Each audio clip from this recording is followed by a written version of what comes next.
Très bien. Écoutez, bonjour à toi Robert et bonjour Jean-Claude. Nous t'accueillons aujourd'hui pour une nouvelle série, je dirais, de contributions aux rencontres d'Espace Mars Aquitaine Bordeaux-Gironde. Et donc, tu vas nous parler effectivement des questions de l'emploi, de la formation professionnelle et de l'orientation. Mais je passe la parole à Jean-Claude Masson qui va présenter un petit peu Robert avant de lui donner la parole. Oui, eh bien, bonjour à tous. Aujourd'hui, ce matin, jusqu'à 9h50, nous recevons Robert Pierron.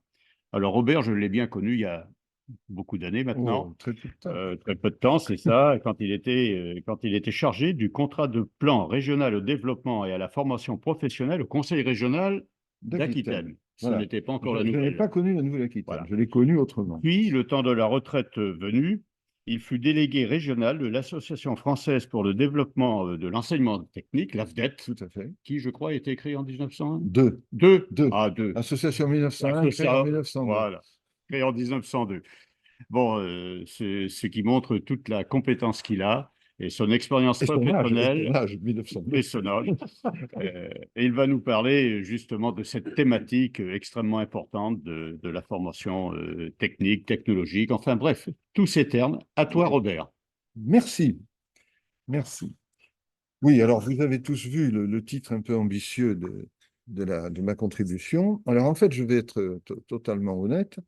Cette contribution orale me permet de réfléchir à mon propre parcours. Alors, ce n'est pas du tout nombriliste, mais simplement, il se trouve que ce parcours professionnel en trois étapes a collé assez nettement à un certain nombre d'évolutions fondamentales de la société française. C'est un hasard et nous sommes des milliers, voire des dizaines de milliers dans mon cas, c'est-à-dire de gens qui ont travaillé sur ces questions et qui ont vécu directement un certain nombre de mutations, y compris pour conduire à la situation actuelle et aux interrogations qu'elle peut poser. Donc, il y a là quelque chose d'un peu, je n'oserais dire providentiel, mais c'est intéressant parce que ça permet de se pencher sur son passé, non pas de manière nombriliste, mais en termes de questionnement, peut-être aussi de frustration et de regret et de critique. Mais en tout cas, c'est un exercice auquel je souhaite me livrer par écrit, à la suite évidemment de cette première esquisse d'aujourd'hui. Alors, au passage, je voulais saluer en même temps un ami que beaucoup d'entre nous connaissons, qui est Gilles Moreau, professeur de sociologie à Poitiers, qui m'avait invité à un séminaire avec ses étudiants, avec ses doctorants, euh, et il se trouve qu'il a écrit un livre que je n'aurais jamais osé moi-même écrire et qui est une réussite merveilleuse, S'asseoir et se regarder passer, est le titre de ce petit livre, qui est en fait un grand livre, où il a pris la distance du sociologue pour regarder son propre parcours et dire un certain nombre de choses sur les éléments d'analyse de sa discipline. Voilà. Donc je voulais lui rendre ce petit hommage à l'instant. Il rejoindra tôt ou tard le clan des retraités, mais c'est vraiment quelqu'un que j'aime beaucoup, qui entre autres est un des grands spécialistes de l'apprentissage et qui a beaucoup réfléchi au statut du CAP dans l'histoire de la classe ouvrière. Donc c'est tout à fait intéressant et il a des analyses extrêmement pertinentes. Alors, donc, tout simplement, mon propos va courir au fond de ces trois moments, mais ces trois moments de mon parcours professionnel ont été cumulatifs en même temps, même si le projecteur, de par les institutions et les personnes avec lesquelles j'ai travaillé, ne faisait que refléter ce qu'étaient les problèmes du moment. Alors, les problèmes du moment sont parfois des problèmes que l'on voit dans le rétroviseur avec une évolution antérieure. Puisque j'ai commencé ma vie professionnelle, et ça, c'est une chose que je tiens à souligner parce que c'est en plein dans le sujet. Par un hasard chronologique, j'ai commencé ma vie professionnelle peu de temps après la montée du chômage du quatrième trimestre 1974, date absolument fondamentale, hein. Et ce qui fait qu'en réalité, j'ai vécu principalement tout un cycle qui est maintenant achevé depuis quelques années, ce qui ne veut pas dire ni que le chômage ait disparu, et encore moins les différents problèmes dont on peut parler, mais c'est vrai qu'il y a eu tout un cycle avec en même temps des épisodes particuliers. Et finalement, ça a été, à titre personnel, je n'oserais dire une chance, ça serait de mauvais goût, parce que je me suis passionné pour ces questions de l'emploi. Et ensuite, j'ai travaillé sur les questions plus directement de la formation professionnelle ou des formations professionnelles, y compris avec la question de l'articulation des formations professionnelles initiales et des formations continues. Vous remarquerez que le sujet est encore d'actualité et entraîne des débats multiples et puis également des réformes plus ou moins heureuses, sinon même malheureuses, qui se succèdent au cours du temps. Et le troisième étage, si j'ose dire, de la fusée a été que je me suis beaucoup intéressé à l'orientation, ce qui a beaucoup joué dans mon rapprochement de l'Association française pour le développement de l'enseignement technique, qui, avec toute son histoire, s'est énormément préoccupé non seulement de l'insertion des jeunes, mais de leur évolution, de l'évolution des travailleurs au cours de leur vie active. Voilà. Donc, ces trois étages, finalement, qui sont dans le titre même de ce que j'ai proposé comme titre à mon intervention, ces trois étages ont été cumulatifs plus que successifs, puisque bien entendu, le premier étage, c'est-à-dire les questions d'emploi, ne peuvent pas être perdues de vue. Alors, simplement, je vous prie de m'excuser parce que je regarde un peu mes notes, parce que j'ai eu la chance d'avoir la Covid en juin 2022, et avec le variant le plus innocent, et j'avais eu 3 injections par ailleurs, et j'ai des trous de mémoire, j'ai perdu des noms propres. Également, pour la petite histoire, mon budget de boissons alcoolisées a sérieusement baissé parce que j'ai perdu le goût et l'odorat également. Donc, je vous prie de m'en excuser. À part ça, je vais très bien, comme nous tous. Nous vieillissons et le temps passe. Bon, donc je dis ça parce que si vous me voyez farfouiller dans mes papiers, ne vous inquiétez pas, je ne suis pas en train de disparaître. Et puis, je vais essayer d'être limité, puisque je pourrais écrire et donner les références précises que je vais vous épargner dans le détail, évidemment, dans cette intervention orale. Alors, au passage, sur le papier, on m'avait demandé d'indiquer une publication. Alors, je l'ai indiquée, pas parce que j'en suis d'une folle fierté, mais simplement parce qu'elle était relativement récente et qu'elle s'ouvrait dans différentes directions, puisque c'était la coordination et puis également l'écriture, évidemment, à l'intérieur du numéro, d'un numéro de la revue Formation Emploi du CEREC. Parce que dans mon aventure personnelle, le CEREC, le Centre d'études et de recherche sur les qualifications, a joué un rôle extrêmement important, puisque, au fond, je déteste l'expression de marginal séquent, mais bon, elle vaut ce qu'elle vaut. C'est vrai que j'ai eu une existence finalement très heureuse, et du point de vue professionnel, je ne m'en plains pas du tout. J'ai fait des choses qui m'intéressaient dans des conditions qui étaient généralement intéressantes. Donc, je ne peux pas me rouler par terre. Malheureusement, c'était sur des sujets qui ne sont pas spécialement comiques, mais ça, c'est un autre aspect de la chose. Et donc, il se trouve qu'à chaque fois, peu à peu, bon, j'ai une forme de bibliographie que j'ai jamais mis en... Parce que je ne suis pas un vrai universitaire. J'ai fait 11 ans des conférences de méthode comme personnalité extérieure, donc à l'université, donc à Sciences Po Bordeaux. Mais en général, j'ai fait ce que disaient les vieux 68 arts, hein, j'ai théorisé mes pratiques, c'est-à-dire que généralement, publié parallèlement à mes activités professionnelles, sous des formes variées, des généralisations ou des analyses qui découlaient de ce que j'avais pu faire, et en particulier auprès du CEREC, puisque j'ai dû être la seule personne non universitaire qui soit au comité de rédaction de la revue Formation Emploi pendant 18 ans. Voilà. Donc, ça a été pour moi une... Alors maintenant, elle est dématérialisée, hein, elle est sous forme numérique depuis maintenant 2 ans. Mais donc, j'avais travaillé sur les emplois verts, enfin, ou dits verts, et donc coordonné tout un numéro sur cette question, qui reste une question extrêmement vivante et qui interroge enfin, très fortement l'ensemble des politiques publiques, et puis également des dérives considérables que je classerais du côté de la communication, mais j'y reviendrai. J'y reviendrai, puisque la communication est évidemment une des plaies de notre société, d'une certaine façon, je me permets de le dire, puisque à peu près toute pensée est irrémédiablement transformée en message qui devient un objet qui échappe complètement, y compris à ses émetteurs. J'y reviendrai en conclusion à propos d'ouvrages récemment parus qui sont fort intéressants. Voilà. Alors, je voulais commencer de cette façon et revenir évidemment méthodiquement aux trois éléments qui forment l'articulation de mon propos. Alors, ce que je voudrais aussi souligner, c'est l'audace du titre qui nous a été proposé dans ces journées. Bon, je me garderai de donner une définition de la République.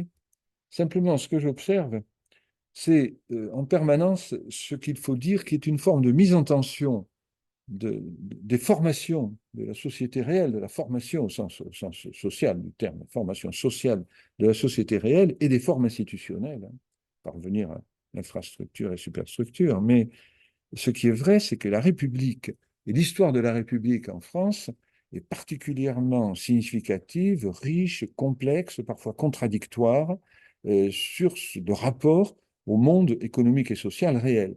L'exemple le plus connu étant la suppression des corporations, au fond, hein, par la Révolution et par la République, et le fait que du même coup, la défense des travailleurs a mis du temps, n'est-ce pas? Il a fallu une abrogation dans les années 1880 pour que finalement le droit syndical soit, je ne dirais pas totalement respecté, mais existe réellement dans la société. Donc c'est pour dire que le cheminement de la République, alors je ne vais pas ressortir la tarte à la crème de la révolution bourgeoise, n'est-ce pas? Bon, le schéma bien connu, hein, mais il y a quand même quelque chose de vrai là-dedans, parce qu'il se trouve que curieusement, les idées républicaines se sont développées en parallèle des conséquences de la révolution industrielle, c'est-à-dire en particulier d'une exploitation accrue de la force de travail. Voilà. Donc je crois qu'il faut l'avoir en tête. Donc l'articulation de la République avec finalement les questions qui nous occupent est une articulation complexe et très variable au cours du temps. Donc il n'y a pas de neutralité, comme chacun sait, et donc c'est un sujet, et je l'ai vécu moi-même à travers les différentes réformes, tant dans le champ de l'éducation que dans celui de l'emploi et des formations professionnelles. J'oserais prétendre que le stade dans lequel nous nous trouvons avec Emmanuel Macron et ses aidés serviteurs est un stade que je qualifierais presque d'ultime, en tout cas dans l'espèce de, comment dire, de perversion du langage, hein, en permanence, qui est illustrée, je conclurai là-dessus tout à l'heure, enfin dans un petit moment, puisqu'il faut que je sois bref, sur la fameuse et célèbre loi sur la liberté de choisir son avenir professionnel, puisque mon troisième terme porte sur l'orientation, et qu'on a là, de façon significative, le type même d'une opération qui est avant tout une opération de communication et qui du même coup pervertit un objet qui est par ailleurs majeur. Car c'est peut-être ça le gros reproche que l'on pourrait faire, c'est qu'il y ait peut-être tromperie, ça ne surprendra personne, mais ce qui est pire, c'est l'effet de perversion du langage qui peut ressortir derrière. Cette idée, enfin, il y a déjà eu beaucoup de lois, y compris d'ailleurs de gauche, hein, des lois dont parfois le terme était un peu emphatique, on dirait extrêmement large, mais le terme de liberté de choisir son avenir professionnel, quand on connaît l'ensemble des contraintes qui peuvent peser sur le choix des destins, d'études d'abord, de situation familiale, géographique, enfin sectorielle, hein, c'est les trois termes qu'on reprenait dans les contrats de plan régional de développement des formations professionnelles, hein, ces trois termes-là, qui sont trois dimensions finalement de même phénomène constitutif des sociétés. Bon, c'est absolument effarant de prétendre qu'on va décréter cette liberté, et en plus avec des moyens ou en pervertissant les moyens déjà existants, ou en ne donnant pas les moyens réels, ou en sabotant un certain nombre de choses qui préexistaient. Enfin, j'ai presque tout dit sur ce que j'avais envie de dire, mais j'y reviendrai quand même dans un instant. Donc voilà, si vous voulez, cette succession. Donc, si je reviens à l'emploi, donc moi je fais partie des gens qui ont vécu directement la fin de ce qu'on a appelé, c'est une appellation très critiquable que j'ai d'ailleurs souvent critiquée, les Trente Glorieuses, hein, c'est-à-dire ce moment de basculement considérable de la population active. Donc mon laboratoire principal a été l'Aquitaine, mais pas seulement, parce que j'ai toujours été impliqué dans des réseaux qui avaient eux-mêmes des homologues dans différentes régions. Donc en fait, je me suis intéressé à de nombreuses autres régions et pas seulement les régions voisines. Autrement dit, j'ai là-dessus pas mal accumulé de connaissances et surtout une idée extrêmement forte, comme je n'ai pas beaucoup de temps, je vais juste développer celle-là, c'est se méfier des représentations simplistes, non seulement du fait parfois de leur déviation idéologique, mais parfois des erreurs scientifiques considérables qu'elles contiennent. En particulier, la façon dont on a promené, et moi-même j'y ai hélas un peu contribué dans ma première jeunesse, une typologie des activités économiques en fonction des types d'emplois, qui est extrêmement simpliste. Je suis très fier d'avoir réussi à avoir une seule photo à 400 000 exemplaires sur la, la page de couverture de la Gazette des communes, départements et régions, avec le titre « La formation professionnelle privée de gouvernail ». Et j'avais à la main une matrice de croisement des spécialités professionnelles individuelles et des secteurs économiques. La particularité de cette matrice, c'est que depuis, pour parler en mathématicien, depuis 40 ans, elle n'a cessé d'être de moins en moins diagonalisable. S'il y a des mathématiciens qui comprendront ce que ça veut dire, elle est de plus en plus éparse. C'est-à-dire que, par exemple, les gens diplômés de mécanique, il y a encore une dizaine d'années, étaient les gens que l'on trouvait en diffusion la plus vaste, pratiquement dans tous les secteurs de l'économie. Bon, ce qui montre à quel point toute idée adéquationniste, et là je rejoins tout à fait la pensée fondatrice de Lucie Tanguy, l'introuvable relation formation-emploi. Mais sur cet introuvable, il y a évidemment un certain nombre de gens qui surfent joyeusement, soit-ils des marchands, soit-ils des patrons, soit-ils toutes sortes, appartenant à toutes sortes de corporations. Ce flou sert énormément, ainsi que les fausses clartés avec l'énorme quantité de produits vendus, hein, puisque j'ai annoncé que je terminais, en fait, je me rends compte que je suis en train de mélanger tout, mais c'est plutôt sympathique, enfin j'espère. Sur les questions d'orientation, j'avais un ami directeur de l'ONICEF qui avait dit cette phrase fabuleuse, c'est le marché de l'angoisse. Et en effet, actuellement, il y a en plus une marchandisation, pour employer ce jargon qui nous est clair, extraordinaire de tout ce qui peut consister dans le choix des orientations professionnelles. Alors c'est vrai que c'est l'évolution sociale qui l'a créé en partie, puisque dès l'instant qu'on a allongé à juste titre la durée d'études et que les jeunes se trouvent dans un sas gigantesque de 18 à 25 ans, en fait même de 16 à 25 ans en réalité, et au-delà en fait, du même coup, les choix permanents à faire deviennent... Alors, je crois, de ce point de vue-là, je ne rougis pas de ce que j'ai fait à la région aux côtés d'Alain Rousset, en essayant de mettre le projecteur sur la nécessité des politiques publiques sur l'orientation. Alors, on peut être plus ou moins partisan de la décentralisation, c'est un débat que je ne vais pas ouvrir, hein, mais la volonté d'avoir créé en particulier Aquitaine Cap Métier, bon, alors, ça devient ce que ça devient aujourd'hui, je ne porterai aucun jugement, je ne veux pas jouer les anciens combattants, mais l'idée même de s'emparer de cette question avec un certain nombre de partenaires économiques et sociaux, ça paraît une excellente idée parce que c'est effectivement un domaine dans lequel il y a une inégalité fondamentale. Elle est double. Je vous fais remarquer que généralement, quand des enfants, ils sont de moins en moins mêlés par leur origine sociale du fait des ségrégations qui se produisent de plus en plus à tous les étages. Mais la question des parents, c'est que font ces parents? Dès que leurs enfants ont des fréquentations, que font ces parents? Ce qui montre bien que les clivages de classe ne doivent pas être morts, hein. Je pense qu'ils sont exacerbés et habilement dissimulés, mais ils existent avec une violence inouïe. J'ai travaillé énormément sur les questions de cartes scolaires, de typologie d'établissement, et je renvoie d'ailleurs à tous les travaux du centre associé au CEREC de Caen, qui faisait l'atlas des fracteurs scolaires, qui paraît moins aujourd'hui, je crois, mais en tout cas qui était passionnant parce qu'il montrait à quel point cet enjeu de l'orientation est un enjeu majeur. Et j'ajouterai un élément pour revenir à mon étage numéro 2, qui était la formation professionnelle. Malheureusement, tout ce qui s'est développé depuis 71 et après, ça avait même commencé en 66, avec des réformes successives, est très faiblement redistributeur de ce qu'on appelait abusivement la seconde chance. De la même manière que la validation des acquis de l'expérience, hein, je rends hommage à feu mon ami Vincent Merle, hein, son père, malheureusement, elle reste très faiblement mobilisée et ne produit pas les effets qu'elle avait pu promettre. Alors, je m'excuse du caractère un peu, non pas pessimiste de mon propos, mais quand même, je pense qu'il est bon que ces choses-là soient dites et écrites et développées, parce que c'est tout à fait significatif d'une crise de société absolument majeure.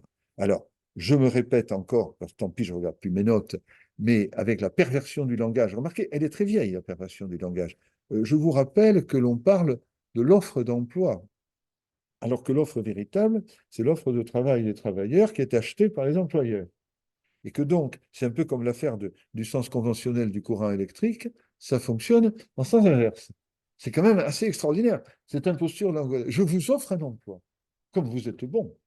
Hein. Alors moi-même, dans la vie associative, puisque j'ai tourné culturel, hein, en dehors de mes écrits sur la musique, j'anime un petit musée sur l'histoire maritime de Bordeaux. Je suis en relation avec un certain nombre de personnes bien connues d'entre nous, un Bacalan en particulier. Voilà, et donc je m'intéresse beaucoup à l'histoire ouvrière de Bordeaux, à l'Institut aquitaine d'histoire sociale et à ce qu'est l'histoire réelle de cette ville, ce qui est finalement assez méconnu. Donc je tourne culturel et je l'assume complètement. Voilà, et alors dans cette activité, je recrute des apprentis, et c'est tout à fait intéressant, d'ailleurs des jeunes tout à fait intéressants, mais je vois également toutes les limites et toutes les impostures qu'il y a dans le culte de l'alternance. Je défends l'alternance par ailleurs parce qu'elle a des aspects excellents, mais sa pratique véritable a été de créer un gigantesque marché. Je donne un chiffre que je vérifierai pour la version écrite. Il existe à Bordeaux, entre Bacalan et le centre-ville, 25 écoles privées hors contrat allant jusqu'au Master 1 et Master 2. Je souligne. Ça veut donc dire, là nous sommes dans un local universitaire, mais ça veut donc dire que l'on a affaire à une, je vais employer encore le terme de jargon rapide de marchandisation, nous allons vers un système dans lequel nous avons un marché qui s'est créé qui est absolument gigantesque. Je crois que cette capacité bordelaise est la troisième de France après Paris et Lyon. Quand même pas inintéressant dans l'offre de formation. Et le plus, alors je vais peut-être choquer en disant ça, le pire c'est que ce ne sont pas des escrocs. Je ne crois pas au marché, mais tout le monde comprend ce que je sous-entends en disant ça. On a affaire à des enseignements qui sont souvent de très grande qualité, faisant appel à des personnalités extérieures, etc. C'est fort bien construit, et donc du même coup, ça siphonne totalement l'enseignement public, et surtout, ça crée un marché financier très intéressant, puisque beaucoup de ces étudiants sont contraints de contracter des prêts pour suivre ces formations. C'est là où le bas blesse peut-être le plus. Peut-être le plus. Parce que là, on a affaire à un démantèlement en réalité. Alors c'est pour ça que je vais d'ailleurs peut-être abréger, parce que j'aimerais pouvoir échanger avec vous, tant pis si c'est un peu désordonné, je m'excuse d'avance auprès des gens qui sont à distance, mais sur 2 points. Bon, je reviendrai pour finir sur cette fameuse loi et sur ses effets. Décidément, je l'en veux beaucoup à cette loi. Mais auparavant, je voulais juste donner quelques précisions sur le lien qu'il peut y avoir entre ces problèmes d'éducation, de formation et de qualification avec l'évolution de la société. Il se trouve que nous avons tous grandi, pour les plus âgés d'entre nous, dans une société des Trente Glorieuses, enfin qu'on a appelée ainsi, qui était une société pyramidale, en réalité. Les hiérarchies sociales et un grand nombre de hiérarchies tout court dessinaient une pyramide avec une base plus large que le sommet et des possibilités de mobilité qui existaient ou qui n'existaient pas, que ce soit intergénérationnel pour les individus, ou par le déplacement géographique. Mais donc, un monde qui finalement avait une lecture relativement simple, ce qui ne veut pas dire qu'il était agréable. Je ne suis pas nostalgique. Et à une certaine époque, beaucoup de gens nous ont vendu une chose magnifique qui est la société en hexagone. C'est-à-dire, on nous a expliqué, et là, je vais directement, non pas taper sur le président de la République, je ne me permettrai pas, mais l'imposture faramineuse des classes moyennes. Si nous avons un chantier gigantesque ici même, enfin, dans notre association, c'est bien celui-là. C'est une des impostures les plus effroyables qui existent. On a essayé de nous expliquer que la société allait se renfler par le milieu, hein, et que finalement, tout le monde, finalement, il y aurait 80% des gens qui se retrouveraient dans des situations tout à fait comparables. Au passage, elle est très large si vous prenez même simplement l'éventail des revenus de ce qu'on va qualifier de classe moyenne. Bon, sans oublier les degrés variés de précarité, les difficultés qui sont tout à fait différentes si vous faites une analyse véritablement concrète des disparités d'activités, de territoires et de types de métiers exercés. Bon. Mais il n'y a qu'une chose que je constate, malheureusement, en tant qu'un peu statisticien, c'est qu'en fait, ce n'est pas du tout ce qui s'est passé. Nous avons une société en diabolo. C'est-à-dire nous avons une société qui, en valeur absolue, d'abord en valeur absolue, comporte probablement le plus haut niveau de gens au sommet. Hein. On va mesurer ça, par exemple, par le bac+5, un standard européen, en quelque sorte, hein, de Bologne. Hein. Et on se rend compte, en effet, qu'il y a des gens qui sont qualifiés, souvent plus cultivés que ne le disent un certain nombre de gens qui veulent absolument être pessimistes et dénigrer pour mieux asservir. Et nous avons affaire à une forme d'élite, finalement, qui est tout à fait intéressante, remarquable, et dans laquelle on trouve fort heureusement des gens de toute obédience, et pas uniquement des jeunes diplômés, y compris de grandes écoles, servilement dévoués à notre président et au mouvement tout à fait étrange qu'il représente. Bon.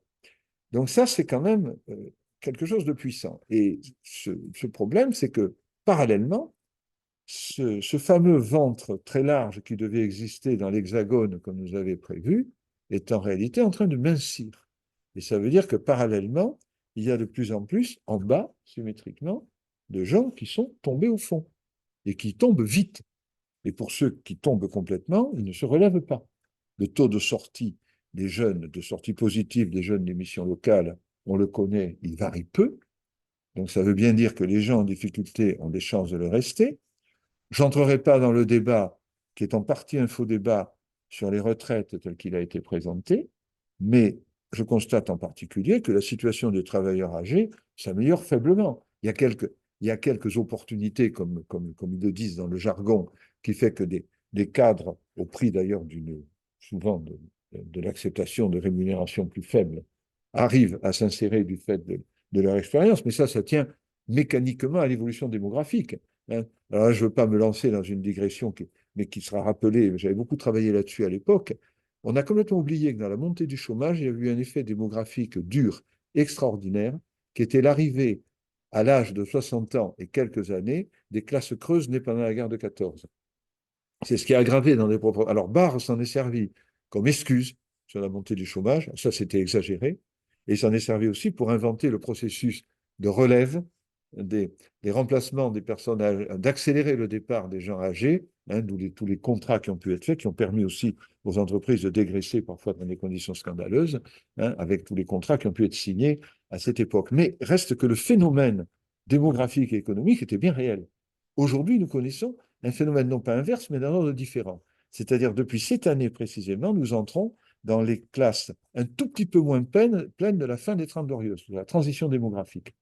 Et ça, j'insiste là-dessus parce que j'en veux beaucoup à Michel Debré, parce qu'il a discrédité la démographie d'une certaine façon, ben je le dis avec humour, hein, en devenant une cible de Charlie Hebdo, et c'était très bien de le représenter avec un entonnoir sur la tête, mais il se trouve que la démographie, qui est une science que j'ai pas mal pratiquée, est une science utile. La compréhension de la structure des populations est un élément majeur pour comprendre ce qui se passe, y compris sur les classes sociales, et y compris par exemple sur les âges des personnes travaillant dans différentes professions. C'est très significatif. J'ai fait partie du groupe de profession PMQ, de prévision des métiers et des qualifications, à feu le commissariat du plan, et c'était très frappant de voir comment, selon les branches, non seulement les structures par âge, mais les réactions dans les entreprises vis-à-vis de l'âge des travailleurs sont excessivement variables, très ouvertes. Ce qui m'avait bien fait rire, c'est que les gens qui en étaient le plus conscients, c'était les assureurs, pour une raison simple, c'est que les assureurs sont forcément démographes, et donc ils s'inquiétaient beaucoup du départ à la retraite de la personnel qualifié. C'est assez amusant. D'autres pensaient qu'il y avait un réservoir infini de jeunes, n'est-ce pas, qui allaient assurer la relève.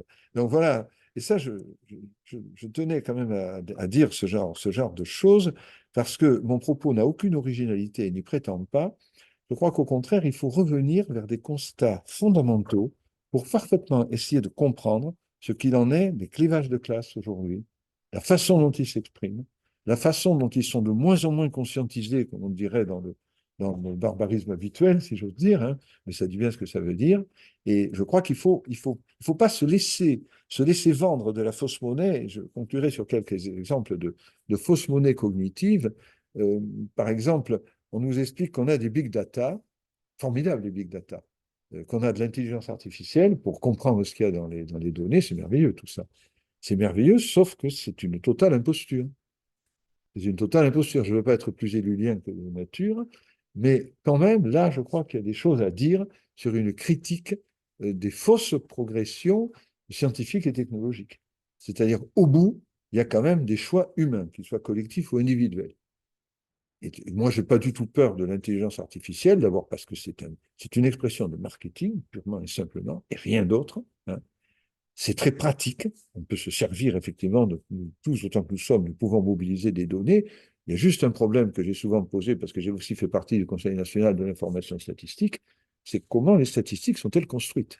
C'est-à-dire qu'au-delà de la volonté de se falsifier, il y a bien pire. Avec ma femme qui travaillait au contrat de plan à la région, on s'est arraché les cheveux sur le déclin, finalement, le déclin de l'appareil statistique français. J'en ai déjà parlé ici même à Espace Marx à propos du déclin de la nomenclature, non pas des CSP comme on dit toujours, mais des PCS, enfin techniquement on appelle ça les PCS maintenant, mais le meilleur outil pour caractériser la structure de la société a été fortement amoindri, très fortement, ce qui est une préoccupation très réelle, parce qu'en réalité, il y a un certain nombre de phénomènes qu'on cerne beaucoup plus mal qu'on ne les cernait dans les années 70. Ça, les camarades notamment qui à l'INSEE ont protesté à certains moments, savent parfaitement, alors je ne veux pas tenir ces propos de 68 ans retraités, que quand on casse le thermomètre, il n'y a plus la fièvre, mais il y a un peu de ça, il y a un peu de ça, c'est-à-dire que finalement, nous vivons aujourd'hui dans une imposture qui se veut d'un éclairage fabuleux et qui en réalité laisse des obscurités dans les zones, dans certaines zones qui sont terribles. et je terminerai sur le cas typique. Je reviens sur cette imposture fabuleuse. Alors, j'ai ici, oh, je ne prends pas de risque, je m'en fiche. Figurez-vous que j'ai été auditionné 4 fois de suite par Madame Catherine Fabre. C'est quand même tout à fait valorisant pour moi. Je constate que la loi qui est sortie n'était pas du tout dans le sens de ce que d'autres et moi-même avions pu dire. Donc je ne veux pas attaquer cette brave dame qui n'est pas méchante, hein, au fond, donc, et qui mérite un grand respect républicain, puisque nous y sommes. Mais c'est quand même extraordinaire. Cette loi a quand même été. Alors, bon, certains d'entre nous ne sont pas, comme moi, partisans plutôt d'une décentralisation à différents degrés, mais en particulier le fait d'avoir enlevé la carte d'apprentissage aux régions a été un acte particulièrement négatif parce qu'il a empêché, même, je le souligne, dans des régions de droite, la sauvegarde de petits centres de formation d'apprentis qui jouent un rôle social considérable pour des jeunes et même, j'allais dire, pour des entreprises.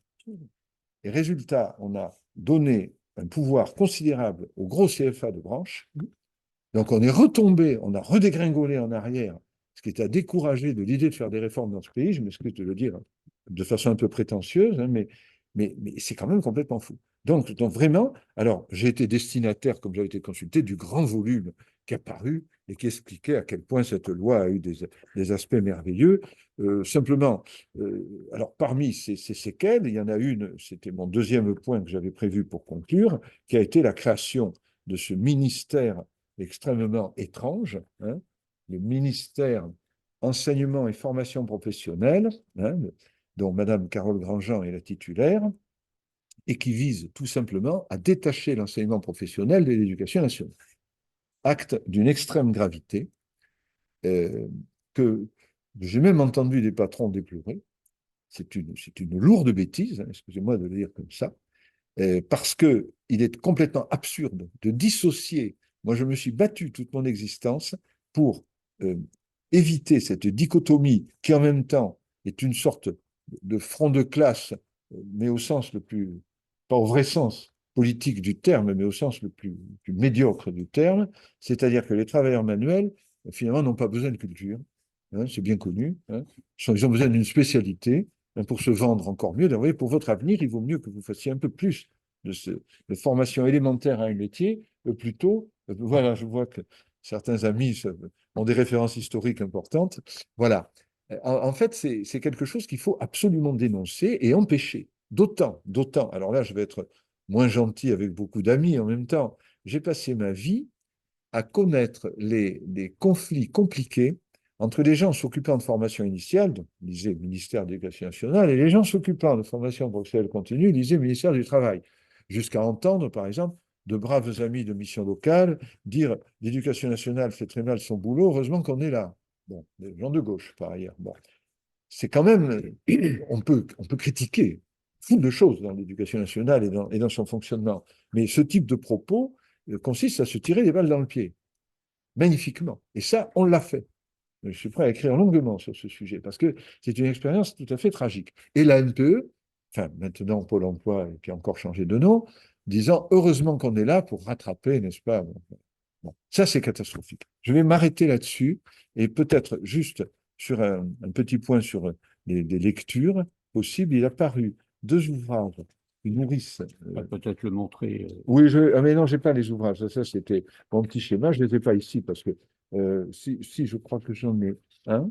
Non, je ne l'ai pas. J'ai la photocopie de la couverture, je ne sais pas où elle est. Non, si, je voulais quand même vous signaler un bouquin qui s'appelle L'automatisation et le futur du travail d'Aaron Benanav, mais je pense qu'un certain nombre de gens qui m'écoutent ont dû lire ce livre aux éditions Divergence, qui explique parfaitement, une fois de plus, la grande imposture d'un progrès technique supposé libéré. Hein, même Rifkin est revenu sur la fin du travail, hein, comme vous savez, il a fait amende honorable, parce que c'est un homme intelligent. Et le deuxième, c'est La vie spectrale, penser l'ère du métavers et des IA génératives. Alors ça, le titre pour lui-même. Mais c'est la destruction du mythe de l'intelligence artificielle. En revanche, ce que l'auteur montre, c'est qu'il existe un danger absolument majeur qui tue toute possibilité de réflexion à terme, c'est la parcellisation absolue de la pensée. Il appelle ça comme ça. Et ça rejoint exactement ce que j'étais en train de dire, c'est-à-dire dire que des gens En plus, c'est complètement faux, parce qu'aujourd'hui, l'échelon modal d'insertion, y compris dans l'industrie, il est au niveau Bac+2, en réalité, aujourd'hui. Ce qui ne veut pas dire que les opérateurs de base sont complètement supprimés, ni qu'il faut considérer que le CAP n'est pas majeur, le diplôme clé de la classe ouvrière, hein, comme le montre très bien mon ami Gilles Moureau, mais il y a un déplacement du curseur, et donc il est parfaitement stupide de vouloir arracher l'enseignement professionnel et l'éducation nationale. Ça, c'est complètement absurde. Qu'il y ait une coopération plus étroite, qu'on développe des alternances, etc., très bien, mais surtout, garder une vision unique de la formation initiale. C'est mon mot terminal. Bah, écoute, merci Robert. J'étais compréhensible ou... Absolument. Riche surtout, riche, je riche, ne riche, sais pas riche. si c'est riche, mais enfin, Simple. en tout cas, j'y crois. Et puis tu as tout à fait raison. Historiquement, en effet, tu citais, là, ouais, enfin, tu as vu que je sortais le plan Langevin-Wallon, Et voilà. qui date d'une certaine époque, juste après la guerre de Et des 48. phrases sont très Et actuelles. je voudrais ramener ça à ce que disait Kastler il y a quelques années dans la revue Challenge, qui disait qu'il fallait absolument tout détruire du Conseil national de la résistance. Ah, mais Alors, ça, je ne l'ai pas dit, et je vais te répondre alors, là-dessus. Je vais en placer une. concrètement, ce que tu viens de dire, dans le plan Langevin-Wallon, je me permets de prendre à peine une minute, enseignement technique, chapitre 7, de page 69, peu importe. Considérant que l'enseignement technique à tous ses niveaux, depuis l'apprentissage jusqu'à l'enseignement supérieur, ne saurait se concevoir sans une interprétation étroite de la formation intellectuelle et de la formation pratique, la Commission émet le vœu qu'aucune dissociation ne puisse être faite de l'enseignement technique en ces éléments et demande dès maintenant le rattachement de l'apprentissage et de la formation professionnelle sous toutes leurs formes au ministère de l'Éducation nationale. Cela te convient-il? Parfaitement. Merci. Alors, ça me conforte d'autant mieux que rétrospectivement, je n'ai aucune honte d'avoir travaillé au comité d'expansion, structure dont plus personne ne se souvient, créée par un décret de 1954 du gouvernement Mendès-France, et dont il se trouve que le président était un certain Jacques Chaban-Delmas, hein, à l'époque, à Bordeaux, mais qui, lui, avait des bribes de souvenirs du CNR. Voilà. Je rappelle que c'est Sarkozy qui a eu cette phrase absolument magnifique, consistant à dire il est temps de démanteler. Je ne sais pas s'il avait dit démanteler. Et là, on a eu une évolution extraordinaire du curseur politique en France, qui a consisté à détruire et à miner totalement l'échiquier politique français, ce qui est d'une gravité extrême et qui a abouti à la situation actuelle, On va peut-être avec le mythe libéral donner total. la parole à la salle, s'il te Oui, plaît, Robert. voilà. Il nous reste 5 minutes. Oh là là. Oh là là. J'espérais m'enrichir des questions. Je suis désolé. J'aurais c'est à la fois un constat et puis une question. Il y a des évolutions qui se font et qui sont aussi liées à la désertification industrielle. Oui. Donc, c'est vrai que... La relance de l'industrie est un des mythes actuels, mais c'est sérieux. Mais c'est évident que à partir du moment où on n'a plus d'entreprise, je dirais, de production matérielle concrète, qu'on se tourne vers des services, vers d'autres activités, types d'activités, on mesure les effets, je dirais, de l'internationalisation de la production, de la délocalisation massive Absolument. qu'on a subie depuis les années 70 et qui fait qu'aujourd'hui, évidemment, le sens commun, entre guillemets, dit, ben voilà, on n'a plus besoin finalement d'ouvriers qualifiés, on n'a plus besoin de techniciens supérieurs, voire d'ingénieurs, puisque ma foi, de toute façon, on ne produit plus au sens traditionnel Absolument. du terme, et que donc, mais ça, c'est un mythe. Je veux dire d'abord parce que la production continue, elle continue en Chine, elle continue en Inde, elle continue dans de nombreux pays du monde, et parce que là-bas, la main-d'œuvre y est effectivement largement moins chère, sous-payée, et que ça permet d'externaliser, je dirais, les conséquences les plus dramatiques de la mauvaise manière de produire avec tous les problèmes de pollution qu'il peut y avoir. Mais ce n'est pas le sujet. Deuxième sujet, c'est que moi, j'ai regardé avec beaucoup d'attention et positivement l'introduction à l'université d'une nouvelle mission, puisqu'elle n'existait pas au préalable, à savoir que la formation professionnelle tout au long de la vie devenait une mission tout aussi importante que la formation initiale. Sauf que, Oui, voilà. sauf que là, on a été, d'abord, l'État ne s'est pas donné les moyens supplémentaires, je dirais, pour financer cette démarche et a mis l'université, y compris en concurrence directe, avec ce que j'appelle les boîtes à soupe, Bien sûr. c'est-à-dire toutes les activités de formation privées qui se sont mises en place avec compris le financement par les entreprises, je dirais, de la formation dite continue dans les années 70. Et donc aujourd'hui, on arrive à des phénomènes un peu spectaculaires où l'université est en concurrence directe avec ces CFA, puisque nous avons créé dans l'université Absolument. des CFA, et avec évidemment un secteur privé. D'ailleurs, juste pour l'anecdote, je m'étais beaucoup amusé au Conseil académique de l'éducation nationale, où effectivement des représentants du patronat sont présents, avec qui on a dialogué, il n'y a pas de problème. Oui, oui, bien Sauf sûr. que, effectivement, ils sont montés au créneau comme des fous pour dire, mais enfin, c'est scandaleux que l'université Viens de nous concurrencer. vienne nous concurrencer et s'approprie une partie de la formation professionnelle continue. Non, mais ça veut dire que c'est un vrai Ah oui, oui, débat, ah, ben, et un complet. débat qui a traversé l'Assemblée nationale, puisque l'État et les gouvernements de droite et socialistes ont Oui, décidé bien sûr. de maintenir, je dirais, la possibilité, c'est-à-dire de maintenir la libre concurrence et la concurrence libre et non faussée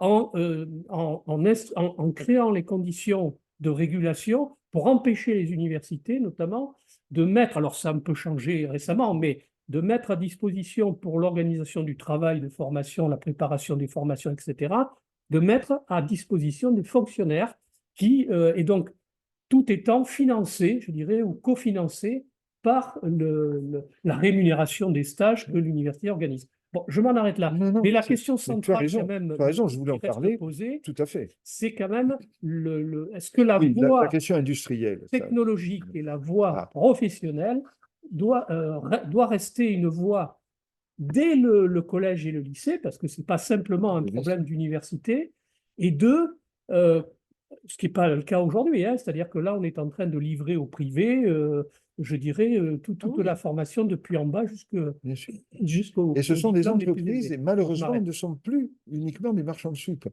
Je suis désolé du cynisme implicite de ce que je suis en train de dire, mais le risque est devenu beaucoup plus grand.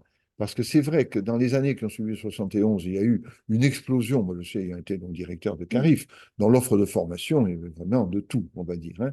Et là, ce type d'enseignement est un enseignement de qualité. Il a une sélectivité qui malheureusement passe en partie par l'argent, en Oui. même temps. Alors là, c'est grave, c'est très ennuyeux, mais en tout cas, ça marche très bien. Mais il y a un autre signe. J'avais rapporté au CEREC sur un article sur les écoles de commerce. Il y a une chose tout à fait extraordinaire, c'est qu'aujourd'hui, même si, comme je le dis souvent en plaisantant, un des dégâts collatéraux de mai 68, ça a été la séparation de l'économie de la gestion, qui est du point de vue académique une véritable catastrophe. C'est-à-dire que dans les vraies grandes subdeco, on fait de la macroéconomie et on ne considère pas l'État comme un ennemi. Voilà. Mhm. À un niveau élémentaire, on enseigne la dichotomie entre ce qui est utile et privé et ce qui est public et qui ne sert qu'à lever des impôts. Extraordinaire. Discours d'ailleurs qui est très sélectif de classe, hein, c'est-à-dire un enseignement de commercial élémentaire enseigne que l'État est un ennemi, un enseignement commercial fait pour diriger dit que l'État est un partenaire, sinon un complice. Donc on est quand même dialectiquement, c'est très intéressant. Et ça, je reviens sur ta question sur l'industrie. Alors, ce qui est vrai, c'est qu'il y a eu des augmentations énormes de productivité, il y a eu tout ce que l'on veut. Et je reviens au fait que j'avais publié avec Jean Dumas un truc dans la revue de Louvain sur le fait que la loi des trois secteurs de forestier ne marchait plus et qu'en fait, il y avait des emplois industriels, j'en reviens à la matrice de croisement, donc des gens qui se tertiarisaient, mais en utilisant en fait leur savoir technique, matériel de base, et que l'inverse existait aussi. Donc bon, ça c'est autre chose. Mais par contre, moi j'ai été frappé, puisqu'à la région, je suivais ce qu'on appelait les contrats d'objectifs de branche, qui étaient supposés parler des besoins de formation future. Et je me rappelle du cas de l'industrie pharmaceutique. J'ai quitté le conseil régional le 30 juin 2015. À l'époque, je n'ai absolument pas soupçonné ce qu'allait être, parce qu'elle s'est produite après, l'ampleur de la délocalisation dont on a parlé au moment de la Covid. C'était une ampleur absolument gigantesque de la délocalisation d'industries qui sont des industries de procédés, c'est-à-dire où le coût de la main-d'œuvre joue un rôle marginal. Parce que c'est en fait l'équipement qui est. Enfin, c'est quand même ce qu'il faut regarder. Il faut revenir quand même aux fonctions de production élémentaires, sur la part du travail et la part du capital dans la valeur ajoutée de la production, économie élémentaire qu'on doit faire. Et ils ont eu le culot, alors qu'ils marchent comme des brutes, excusez-moi de le dire, tant pis, je dis ça, mais je m'en fiche, je suis retraité. Donc voilà, c'est bien d'être retraité finalement, c'est très très bien. Voilà, c'est qu'en fait, ils marchent quand même très sérieusement. Quand vous pensez qu'on a délocalisé le Doliprane, le niveau technologique de la fabrication du Doliprane, à Agen, entre autres, bon, maintenant on fait revenir, bon, c'est complètement fou. On est dans un cynisme complètement insensé. Et en même temps, ils étaient prêts à se faire payer par la puissance publique des formations intermédiaires entre, enfin, une sorte de bac plus 6 qui ne disait pas son nom, au titre de la formation continue. Donc, c'est pour dire, je l'ai écrit, ça a été publié au CEREC, ce bilan des contrats d'objectifs territoriaux. Mais ça a été, la situation s'est dégradée en réalité encore plus. Et avec le gouvernement actuel, c'est devenu caricatural, enfin, je m'excuse de le dire, et la fameuse loi en est un exemple. Bon, on n'a pas beaucoup parlé d'orientation, mais ce qui est quand même vrai, c'est que tout se joue encore aujourd'hui en termes de mobilité sur très peu d'années pour des jeunes. Ça veut dire que de ce point de vue, l'augmentation des chances, alors ça aussi, je l'avais mis dans mon petit résumé, je déteste l'expression chance. Ça, j'ai essayé de convaincre la région de l'égalité des chances, c'est bien, mais c'est une très mauvaise expression. La vraie expression, c'est l'égalité des possibles, que je reprends à Morin et à Dubé. C'est la vraie. C'est les possibles. Les chances, ça ne veut rien dire, c'est le loto. Hein. On va peut-être Voilà. s'arrêter, Robert. Merci. Bon. Et tout ce que je peux souhaiter, Oui. c'est que tu Que fasses j'arrive- ton livre que je l'écrive. rapidement, que D'accord. tu l'écrives et que tu nous le présentes l'an prochain D'accord, c'est gentil. à Ça. l'occasion Non, mais, des prochaines. alors, ça commencera par un article de 45 000 signes, version, bon, je version vois. CEREC, 14 pages, 14 pages, corps 14. Merci, Robert. Merci beaucoup. Bon, ben, je vais suivre l'intervention suivante. Après, je serai obligé de m'en aller, mais Pas de souci. je vais suivre l'intervention.